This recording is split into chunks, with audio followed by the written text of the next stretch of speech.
The AFC East wasn't competitive in 2024, it was just an absolute mess. The Bills were the only team with a winning record, and everyone else dealt with coaching changes, locker room drama, and full-blown collapses. Yet still somehow, this division might actually be interesting in 2025. The Bills are chasing 6 straight, the Dolphins want to prove they're not soft, and the Jets and Patriots are trying to show they're more than just another rebuild. So in today's video, we're going to go over exactly why the AFC East is still an absolute mess.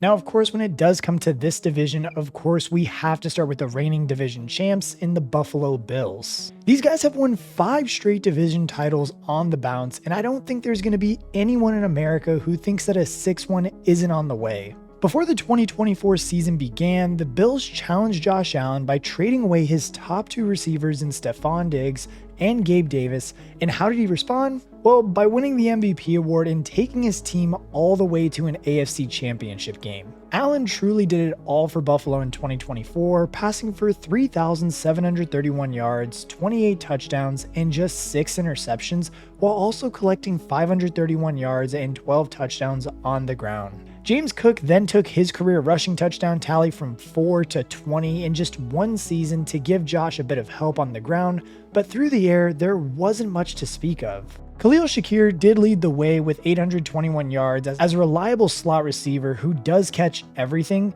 while Keon Coleman underwhelmed as a rookie and Dalton Kincaid failed to crack even 500 yards. Even while keeping that in mind too, it is really crazy to think that Buffalo was the 2nd best scoring unit in 2024 with 30.8 points per game. So I think it is safe to say that yes, Josh Allen probably did deserve that MVP award. But that's the thing, I think one reason that Josh Allen was just really able to thrive, and really even James Cook was able to thrive, was because of how good their offensive line was. Buffalo made a concerted effort to beef up the line ahead of the 2024 season, and it absolutely worked. That unit looks exactly the same heading into the new year, so we can expect another good season from offensive play from the Bills, especially when you factor in a sophomore bump for Keon Coleman. Also, Josh Palmer will join in from LA, adding a useful veteran presence at wide receiver with versatility to play both inside and out. The biggest changes this offseason though came on defense, with Joey Bosa offering some pass rush threats off the edge and Tre'Davious White coming back in to play corner.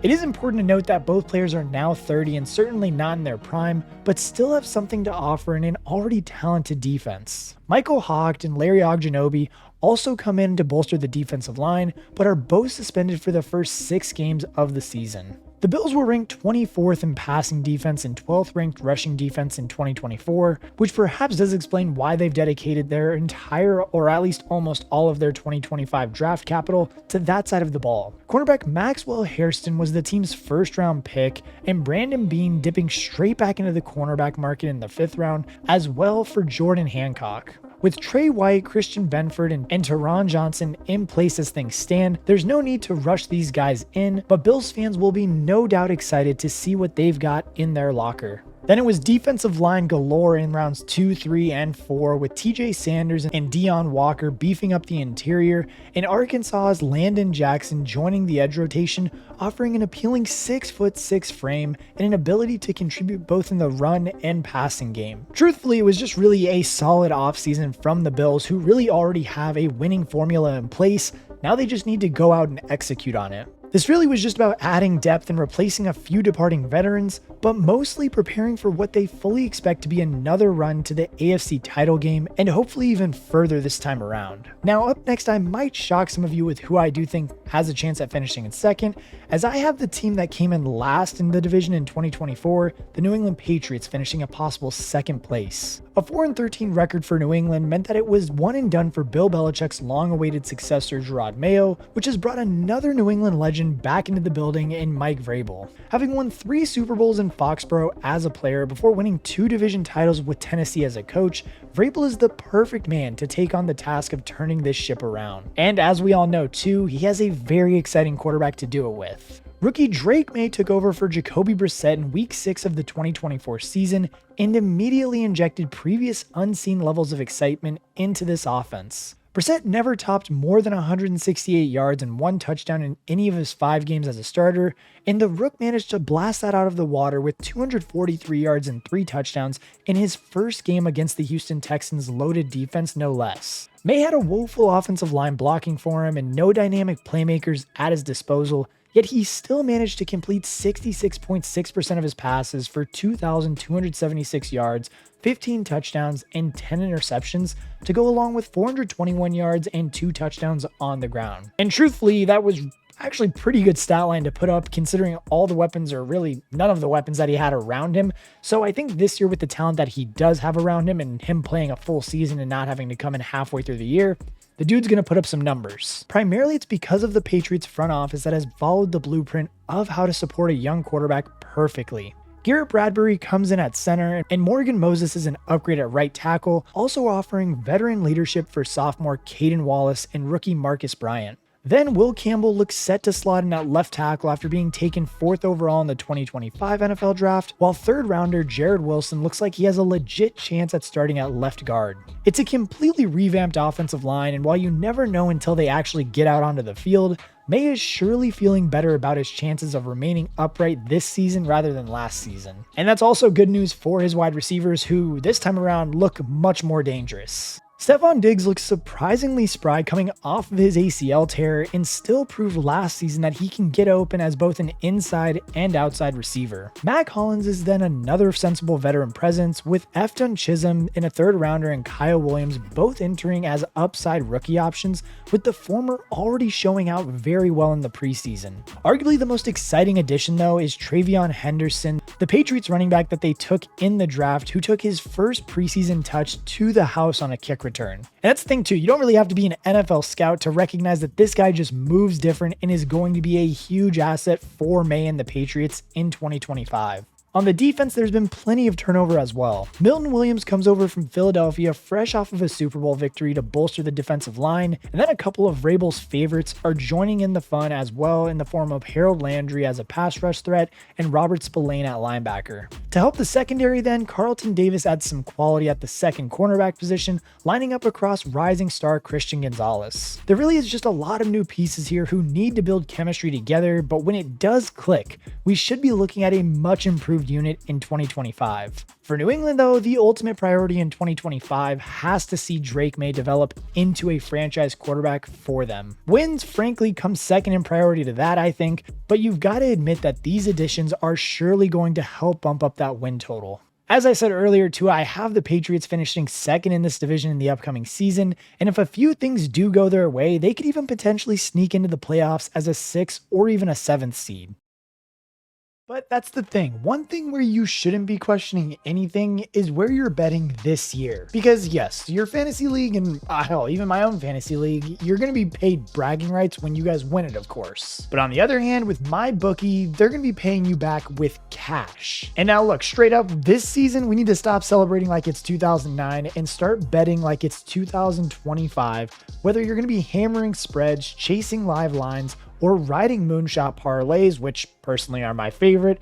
My bookie is your one-stop sportsbook and casino in one. My personal favorite thing to do is to bet football all day, of course, Saturday and Sunday, and then obviously after I win, because your boy doesn't lose any bets, to hit the casino and the slots on the website right after. No switching apps and no jumping platforms, just straight up action. And as always, you guys know I had to come through for you, so use our code and your first bet up to $500 is fully covered. Make your play, and if it doesn't hit, you get right back in the action with bet back bonuses. No stress, just a one-time rollover on the return bet, so you're free to reload and keep firing. Make sure to sign up at mybookie.ag with code KRICH, claim your bet back bonus, and make this football season the one where bragging rights come with a bankroll. Again, make sure to use code KRICH when you're betting.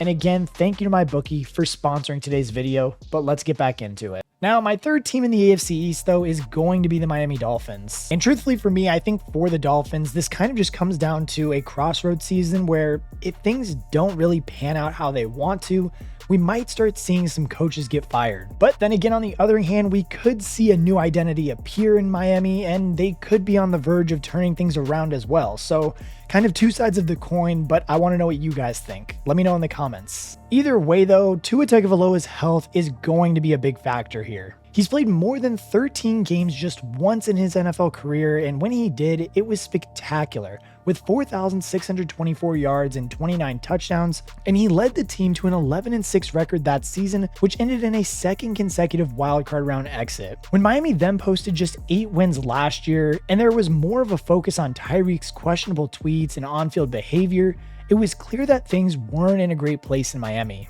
Hill failed to crack 1,000 yards for the first time in 5 seasons, with the next best receiver being tight end Jonnu Smith, who had 884 yards and with a team-leading 8 touchdowns. Like, I mean, hell, just 744 yards from Waddle was incredibly disappointing from him as well. Heading into this season though, the Dolphins are going to need a bounce back from their receivers and a healthy season from Tua. Jonnu Smith has been traded to Pittsburgh, which does free up a hell of a lot of targets, and with Malik Washington currently ranked as the wide receiver 3 and a 32-year-old Darren Waller slotted in at tight end 1, Waddle and Hill will have to do a lot of the heavy lifting for this team. Devon Achane is definitely the unquestioned number 1 guy in the backfield, but as they did add Ollie Gordon, that does add a little bit of muscle to the stable that has struggled in short yardage situations in the past. Defensively though, the biggest story of this offseason was the departure of veteran cornerback Jalen Ramsey, with Miami getting back a younger Minkah Fitzpatrick in return. This is Fitzpatrick's second stint with the team that did draft him, and he will be asked to slow down opposing offenses alongside an already depleted secondary that will be lining up Storm Duck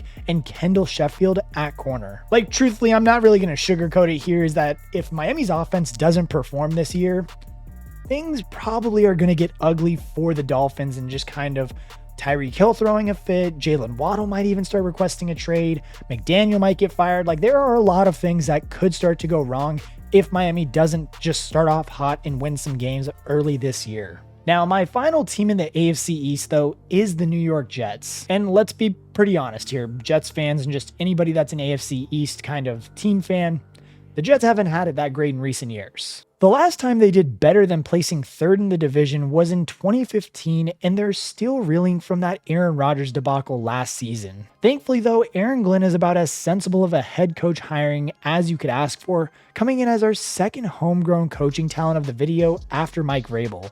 Glenn is determined to earn his stripes properly though, and not just use his playing career as an opportunity to get a leg up. He put in the hours as a scout before doing quality control and then taking on an assistant defensive backs coaching role.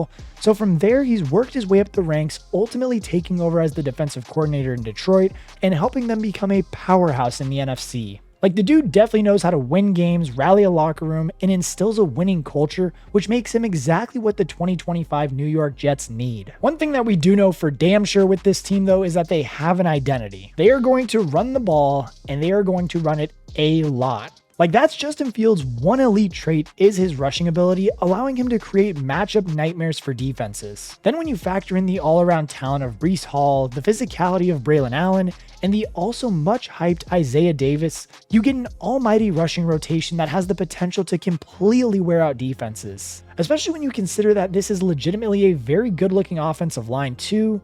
They probably can run the ball on a lot of teams. But that's the problem though. What's going to be happening kind of in the passing game is anybody's guess, and I couldn't tell you what to expect. Garrett Wilson is an incredibly talented wide receiver, going for 1,000 yards in each of his first 3 seasons despite having miserable quarterback play. The early signs haven't been great in this preseason, with him and Fields failing to connect on any of their 4 attempts, but it's surely just a matter of time before their Ohio State chemistry does return. On the defensive side of the ball, the departure of DJ Reed is not ideal, but Sauce Gardner should be motivated to return to the league-leading form after signing his new deal, and Michael Carter remains as a top-tier nickel cornerback. With Quinnen Williams still dominating on the interior of the defensive line and plenty of dangerous pass rushers to send after the quarterback, this unit should still be a handful for opposing offenses, particularly when you factor in who is now guiding them. Unfortunately though, even with that new leadership, I do have the Jets finishing last in the AFC East in 2025, and I do believe that Aaron Glenn is the right guy to turn this around, but it's going to take a lot more than just one season. And that's another thing too. As for Justin Fields, sure he can run all day, but when his team needs to move the ball through the air, I just don't really trust him to get it done. Undoubtedly though, the AFC East is still one of the NFL's most unpredictable divisions, and it won't always be pretty, but it's never dull.